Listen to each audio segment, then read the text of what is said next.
ایک خاتون نے ایک بہت ہی خوبصورت سانپ پال رکھا تھا جس سے وہ بے حد پیار کرتی تھی۔ سانپ تقریباً 7 فٹ لمبا تھا جس نے اچانک ایک دن کھانا پینا بند کر دیا۔ خاتون نے کئی دن تک سانپ کو کھانا کھلانے کی کوشش جاری رکھی لیکن وہ ناکام رہی، جس پر خاتون اپنے پالتو سانپ کو ڈاکٹر کے پاس لے گئی۔ خاتون نے ڈاکٹر کو تمام تر صورتحال سے آگاہ کیا، جس پر ڈاکٹر نے سوال کیا کیا ہر رات سانپ آپ کے ساتھ سوتا تھا؟ خاتون نے جواب دیا جی ہاں۔ ڈاکٹر نے پھر سوال کیا جب سے اس نے کھانا پینا چھوڑا ہے کیا یہ آپ کے جسم کے بے حد قریب لیٹ کر اپنے جسم کو اکساتا تھا؟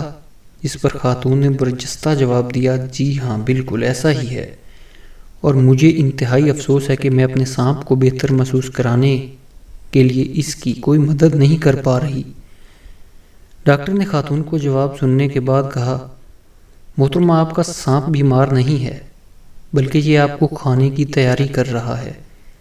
سانپ آپ کی جسامت کا روزانہ اندازہ لگاتا رہا ہے اور اس نے کھانا پینا اس لیے بند کر دیا ہے کہ آپ کو کھانے کے لیے اتنی جگہ بنا سکے جتنا آپ کا قد اور وزن ہے۔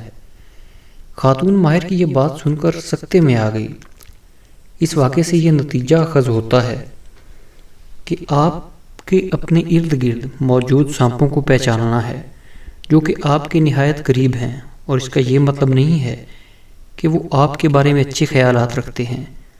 ضروری نہیں کہ آپ کے آس پاس پھرنے والے لوگ، آپ کے ساتھ کھانے پینے اور اٹھنے بیٹھنے والے تمام لوگ آپ کے ہمدرد ہیں، بس آپ نے ان کو پہچاننا ہے۔ نہ جانے کتنے ایسے سانپ ہیں جو ہم سب کی آستین میں چھپے بیٹھے ہیں۔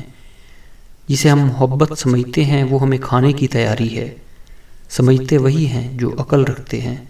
عقل اور دانش مندی اللہ کی دی ہوئی ایک نعمت ہے جو ہر ایک کو میسر نہیں۔